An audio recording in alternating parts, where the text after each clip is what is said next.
Cat treats. Look what this girl has in her fridge. No. Look at this. Wait, don't judge. Okay. Well, you gotta have options, you know? And you're an alcoholic? They're not open. Well, this one's open. But they're not open, so I'm not the alcoholic. I just supply the alcoholism. This is behind the scenes for Confident Podcast, episode 1. We're about to get twisty.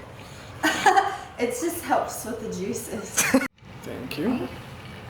Cheers. Cheers. To the first podcast. Episode 1. Yeah, one rich black boy.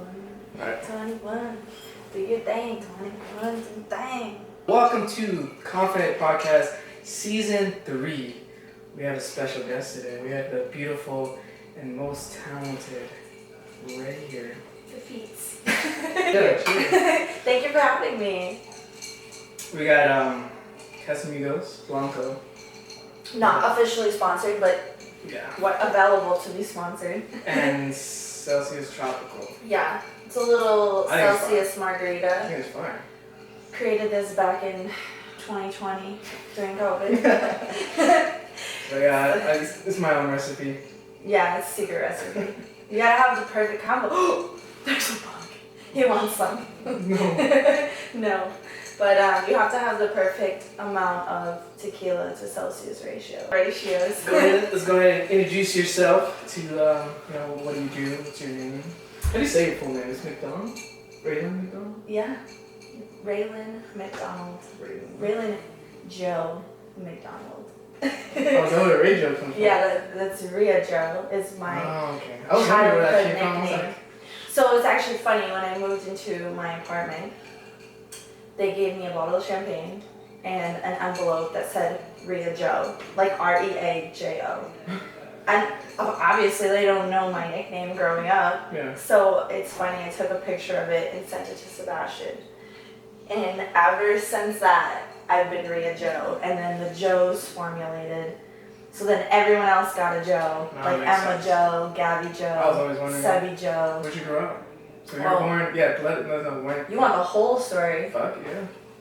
We're gonna be here for a while. No, just kind of skim through it, you know. Okay. When you were born, where. 1994. Damn! I'm just kidding. Don't do the math. Michigan. Grew up in Michigan for 18 years. Went to college in Orlando, Florida. Oh, really? Like straight after high school, I just like left. Went there with a couple of friends. What's your major? Sports management and marketing. Shit. I have a bachelor's. No way. For real? I didn't know Yeah, I'm smart. I have a bachelor's in science, sports management marketing. Actually, fun fact, it was a small class, but I was the valedictorian of my class. Well, you are smart pants. I'm kind of smart, I'm not gonna lie. And I got offered to work with my old manager at a gym, and he was like offering me manager and training position, like one day I could have my own gym, and I was like, yeah, but I don't know, I just didn't really wanted to do that. Like I wanted to do something else. When I went back to Ohio, I started working with kids after my internship, and I started to run all the after school programs in like low income schools. And I would do like fitness and nutrition programs. I've never done a lot. Dude, this is another life. Like you don't know that. Yeah, You're like, wait, who am I interviewing? For real? I'm like, who is this? So I did that for a while, but I didn't make shit. Like you don't make a lot of money. So I did that in Ohio. I did that in Connecticut, where I met my other ex, and I lived there for a while. And then I realized like something wasn't being fulfilled. Because I wasn't making a lot of money. I was just kind of living paycheck to paycheck. You weren't progressing. Yeah, like my life didn't feel like it was progressing. I was just like kind of stuck. And I felt like something was missing. And I used to dance growing up, and then I stopped. And then that's when I got into shuffling in 2019, when I was still working with kids, but I was like at my end with that. And then I got into the club scene, started go-go dancing, throwing some shuffling on go-go dancing stages, and like everyone loved it. Like it was awesome. So I just kept like obviously teaching myself, learning, danced by myself for like almost 2 full years until I moved out west after COVID and got like bottle service job out here. Okay. So it was in COVID you moved over here? Yeah, after COVID, Oh, like shit. 2021, March 2021, got the Dre's offer, and fucking just So it was like that was technically your first like just ever audition. It's kind of like in Vegas. I worked in the night, like I did go-go dancing in But I do auditions like how we do it. Right? No, I got the go-go dancing. Yeah, I had to audition and then they liked me, and then I applied for bottle service out there at the same company. So I was doing bottle service and go-go dancing, so I got to double dip and like work at all the clubs, like literally the best clubs on the East Coast. I got to work in, and then COVID happened, everything shut down, and then I moved to LA with my other ex, X3, and then we didn't work out. So then after that, I applied at Dre's. Literally the day we broke up, I applied at Dre's, and I was like, gosh, wouldn't it be nice to just get a job in Vegas and like fulfill my dream and like work in the clubs there and save a bunch of money and then invest it and all this cool stuff. Be an industry girl. Be an industry girl. Get Every ready girl's, to all the best every parties. girl's dream. Yeah, every girl's dream. I'm just kidding. That's not why I did it. But my goal was to like improve my life, like higher quality of life. That's the goal. The goal isn't to just party. Like when I worked in Boston, I didn't drink. I didn't drink. Like I started drinking more when I moved here because it was just so accessible and like felt comfortable to do so. But yeah, like my goal is never to like go to the best party. Like I don't really care about that. I just It's like what do you get out of that? You don't really get much. a hangover. Yeah, that's like Like why do people buy bottle service? Yeah. They literally buy a hangover and regret the next day. Like they hate themselves the next day because they drink so much. But money you spend and everything. But you're not buying the bottle. You're buying an experience. Yeah. So people don't understand. yeah. So that's why people are like, oh my gosh, what? $700 for this? What? I could buy this for 10. Like, if you look in the, if you look to the right to you, you see the strip all right here. No, if you look to the right of you, you see me pouring it. So that's what I tell them. I'm just like, yeah, but you're not buying the bottle. You're buying this and this. You buy me. You get me as your server. You don't buy me, but some of them think they buy you. Alright, you moved here 2020, got here in 2020, 21. 21. 21. That's when we met. Yeah. We met my first year, your first year, my first year.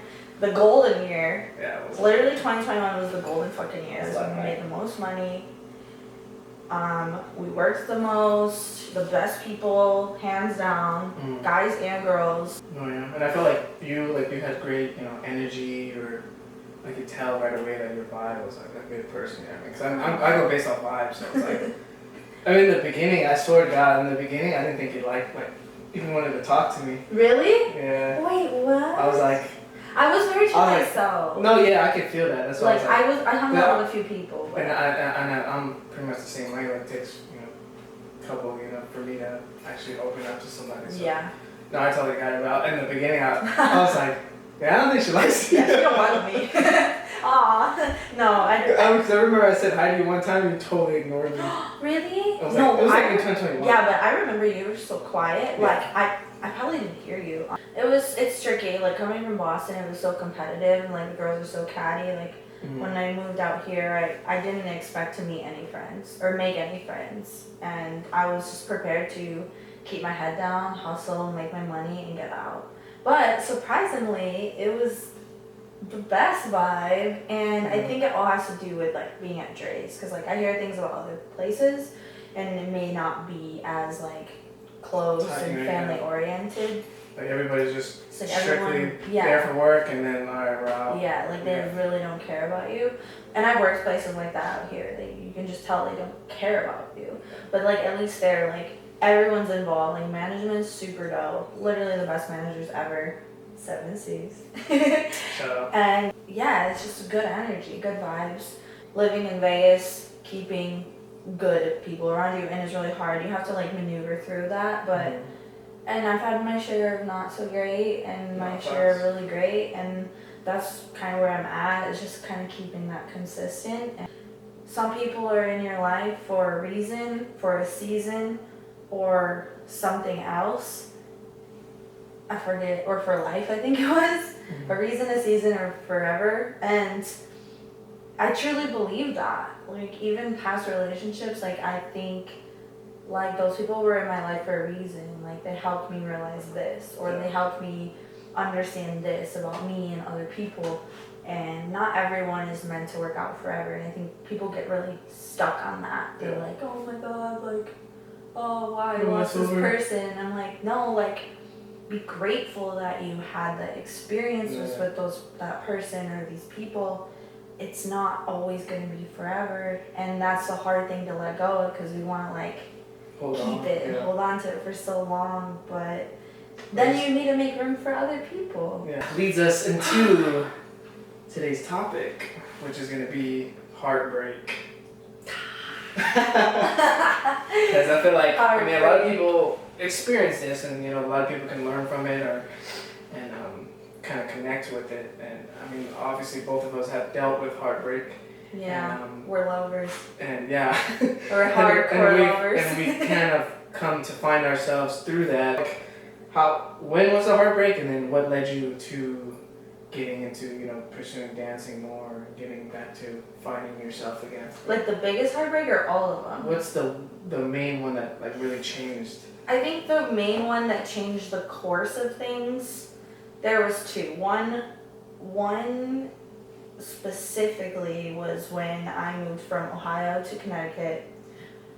He was military, and so I dated two different military guys, Air Force and Navy. My first real serious love was Air Force, and that's why I went to Ohio, because he was there.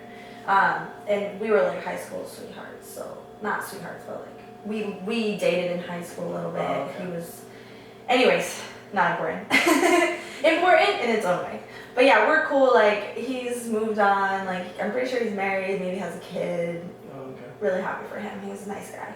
But the next one was Navy guy.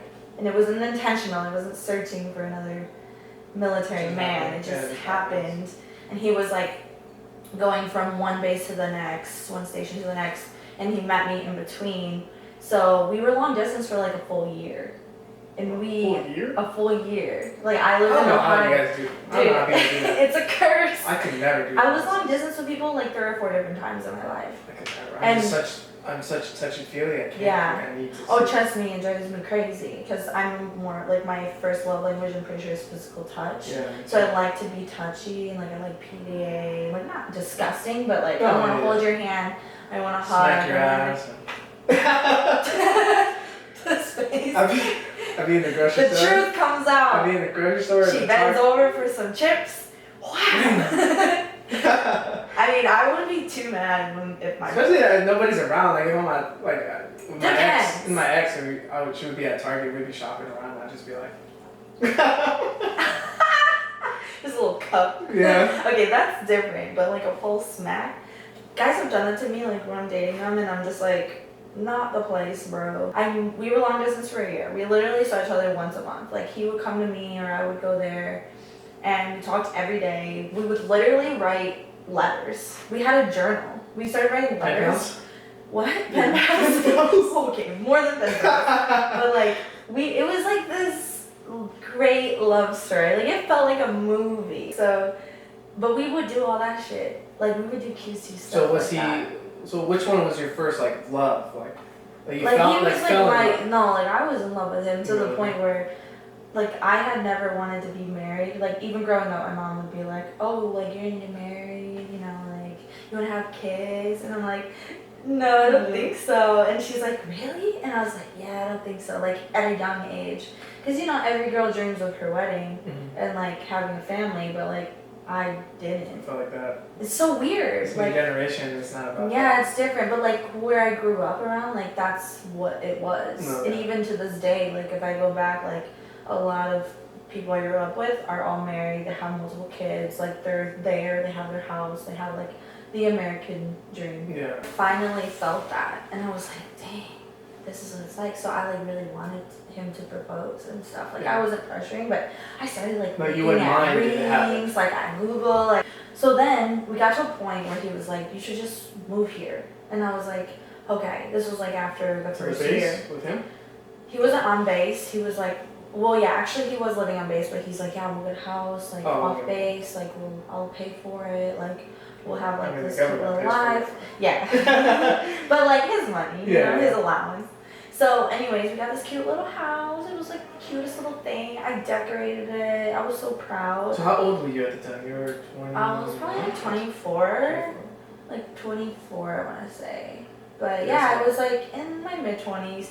Looking back, so young. Like, I think about it now, and I can't even get 6 months into a relationship without something happening. Mm-hmm. And it's like so, I don't know if it's like where I live or that I just gotten in my ways of like, this is what I like, this is what I want. But I think that's what's happened. It's like, I've been through these very serious relationships and like, this is what it's supposed to be like, you know, and like, it's supposed to be easy and like I realized it's supposed to be you effortless. still have to work at things and it's not always gonna be easy, but like you shouldn't have a problem and arguments like all the time. Yeah. Like, I'm not looking for a toxic relationship. So, and I want someone that molds with my life very well, and over time it's just been more particular, especially with dance, creating content, and bottle service. Like those are not easy things for guys to be cool with. Mm-hmm. No, obviously it takes a special person. Yeah.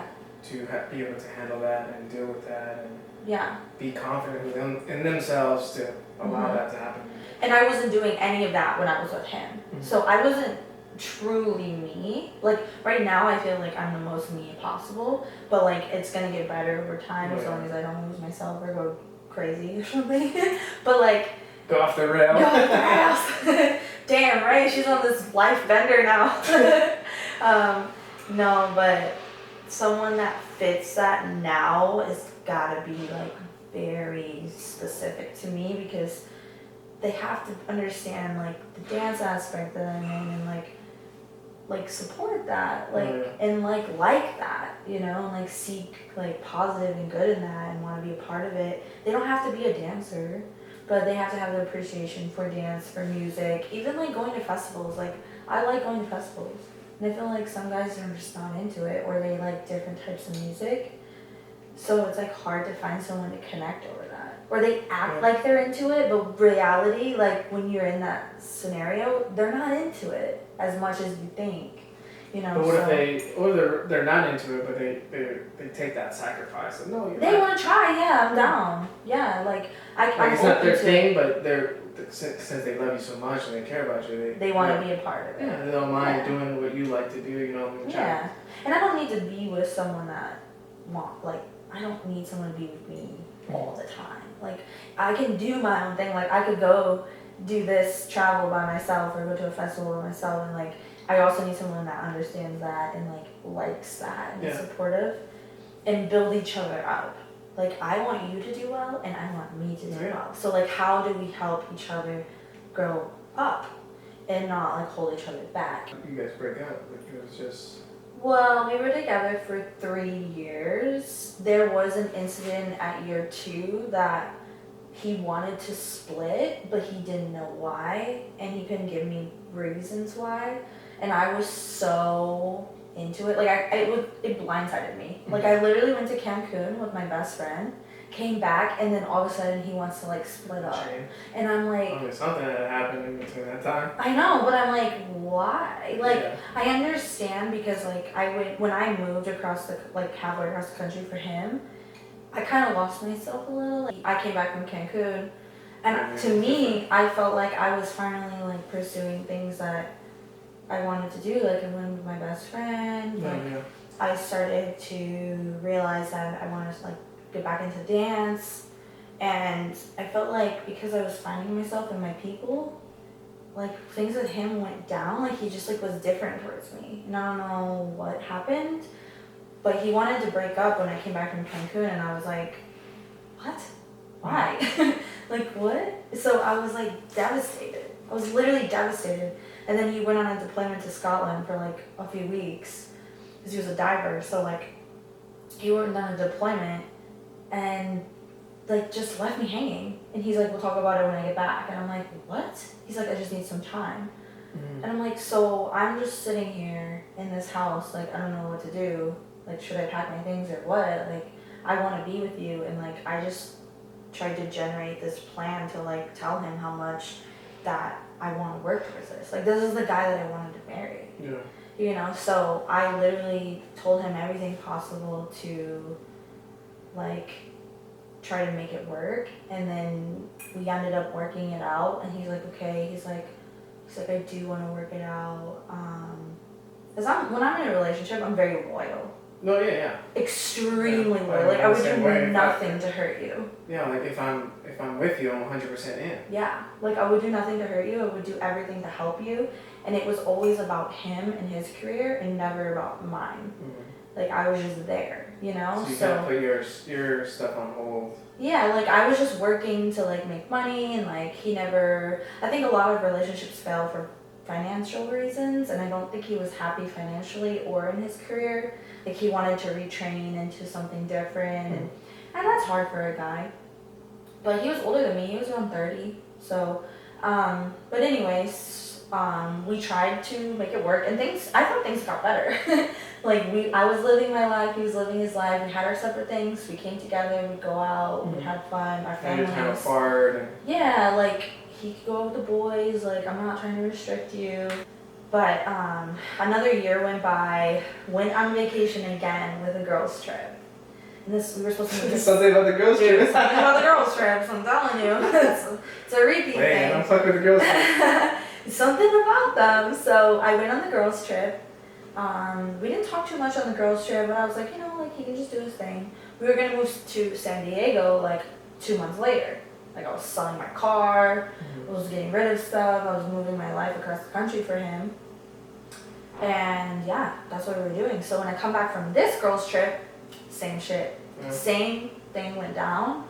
I called my best friend. I was like, dude, I cannot with this guy. I'm not fighting for you anymore. I'm not gonna fight for someone that doesn't want to be with me when I'm there for you. So I was like, I looked at him and I was like, okay. That's right, all right, let's do it. Let's split up. I'm not gonna fight for you. I'm not gonna persuade you to stay with me because I know what I have to offer. You know your worth. Yeah. Exactly. So it is what it is. I fucking tried.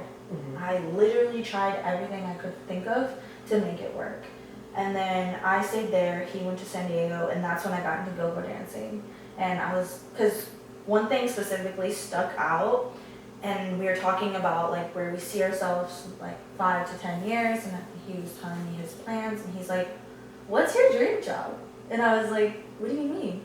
Like, I was like, that's not a question. And he was like, no, like, what do you want to do? And I was like thinking for so long, I was like, I want to be a professional dancer. And he was like, you should do it. Like, you should go for it. And I was like, okay, I just don't know how. And he was like, I don't know, figure it out. Just figure it out. Yeah, so after that, like, we had broken up, and then that just stuck in my head. So, like, I found the go-go dancing gig. Like, it couldn't have worked out so perfectly after we split, and that's how I know that we were not meant to be forever. But he led me to this place of independence. You could tell that it happened for a reason, so it led you down this path to finding yourself and finding your passion. Yeah, no, I'm so grateful for it because it got me into the clubs. Because I mean, there's a lot of people that, they get into heartbreak or they felt it and they don't do anything about it. When, like people like us, we use that to, better ourselves, find ourselves, really take the time to self-reflect and go for what we really want. Yeah, like, how can I grow from this? How can I be better? Yeah. And that's just what I had to do, and it was up to me. I didn't have anyone else. And my friend let me stay in her apartment with her. She had a studio apartment. Our beds literally faced each other, but I had no money. Like, I didn't really know what to do, and I was still pretty young. Yeah. But thankful to her for doing that for me. Literally such a lifelong friend. But without her, I wouldn't have been able to focus on me, and that's what she wanted. Like, I gave her money for rent still, but she definitely helped me, and that's why, like, going forward in the future, like when I meet people and I need help, like my good close friends, I'm like, bro, I got you. It's just the way it went. Now he went to San Diego, he met someone, got married, has a kid. Hope he's happy. We don't know.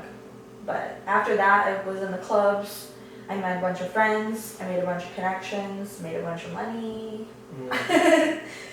We love it. And get then your bag after the breakup. Get your bag. big bag. That's kind of what pushed me to come out here, and then it led me to this job. But I always wanted to come here. Yeah. Like I had never been to Vegas. It was just like I needed to go to Vegas. I just, people would tell me like, you should be in Vegas. You should live there. You should go there. Even when I was in the clubs in Boston, they're like, you don't belong here. Yeah. And I was like, why not? So I went to Vegas the first time during COVID. I feel like you fit in perfectly. Perfect. Yeah. I always was like the one that stuck out when I lived back home. May not live in Vegas forever, but for sure, like in the city. Mm-hmm. Yeah. But yeah, that was the main heartbreak that like pushed me to like follow. Yeah, I feel like mine was, cause mine wasn't really like that. Mine was more like getting cheated on type. Yeah, it's hard. Yeah. I mean, it makes you think about everything, like what's really important. Like you want to find someone that's not gonna do that. Like that's traumatizing. Like for someone to literally be in a place with you and then go behind your back and cheat and then come back to you. Especially when you give them your all. Yeah, like what? I feel like it's like, I don't know, that's just how I was raised. You give it 100%. You know, you don't mess around, you don't fool around when you're devoted to someone and you really like somebody. Yeah. I guess it was just not that way. It's not that way for everybody. Yeah. And it's unfortunate. And then what I've learned through that too is like, not everybody is raised the way you were. You know? I just think that's just a common problem with people. Like they didn't grow up with all the love. It doesn't mean that they can't be like a different way, but it's sad when like you have to experience that because it affects you, but then you have to somehow find a way to not let it affect you with the next person. Because if you bring that into the next relationship, like, oh, I got cheated on, oh, I was lied to, then you're gonna carry that into the next one, and then it's gonna affect that potential. Oh, yeah. That's why, like, right after it happened, it amplified everything for me. Like obviously, in the matter of that 2 weeks, you know, I'm not gonna lie, I went through depression. I felt awful, you know, that I lost this person that I care so much about, and totally lost myself. But after that, after getting through that, I really wanted to focus on myself, focus on building what I wanted to build, and bettering myself, and knowing when I go into the next person, I find the next person, I know what I want, I know what I like, I'm not gonna take any bullshit, you know what I mean? So it's like, that's what really turned the point for me was, once that happened, I feel like, I mean, those cliche that everybody should go through a heartbreak, but coming out of it, you become this different type of person. Yeah, I mean, it's part of life and is essential to go through to be better. Like people that only have one partner their whole life, like I'm just like, what? Alright, so I fucked up, camera died, so we lost that last 3 minutes of the video. Sorry, Ray. Yeah, the ending was beautiful. It's lost forever. So what I'm gonna do is, y'all like and subscribe for part 2. How about that? Dos y dos. Y'all stay tuned.